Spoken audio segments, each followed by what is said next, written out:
যদি ক্ষমা করে দেন মানুষকে, আপনি সুখে থাকবেন, শান্তিতে থাকবেন।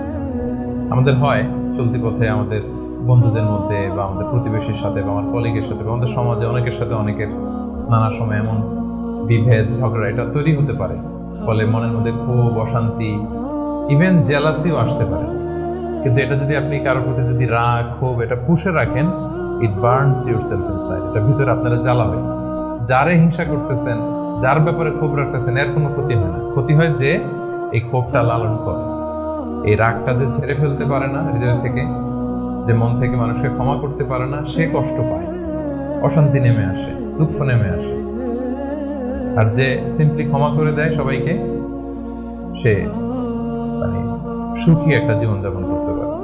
এবং এটা জরিপেও, গবেষণাতেও দেখা গিয়েছে যে যে অন্যকে সহজে ক্ষমা করে দেয় সে হ্যাপি লাইফ লিড করে। তাহলে 2 নাম্বার কি? ফরগিভনেস, ক্ষমা করে দেয়।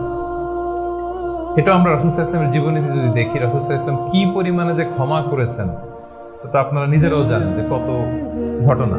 ওনার পুরো জীবনীটাই তো ক্ষমা, সবসময় ক্ষমা করে দিতেন, মনে দুঃখ পুষে রাখতেন না কখনো। এবং সাহাবাদেরকে বলতেন তোমরা ক্ষমা করে দাও।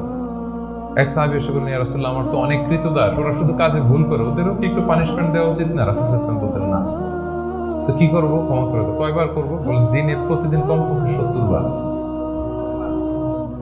যতবার তুমি আল্লাহর কাছে ক্ষমা চাইবে ততবার ক্ষমা করবে।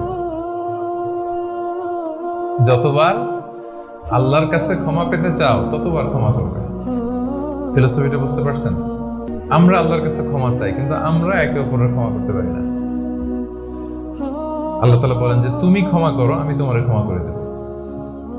তুমি ক্ষমা করো তোমার ভাইদের, আমি তোমার ক্ষমার ব্যবস্থা করতেছি।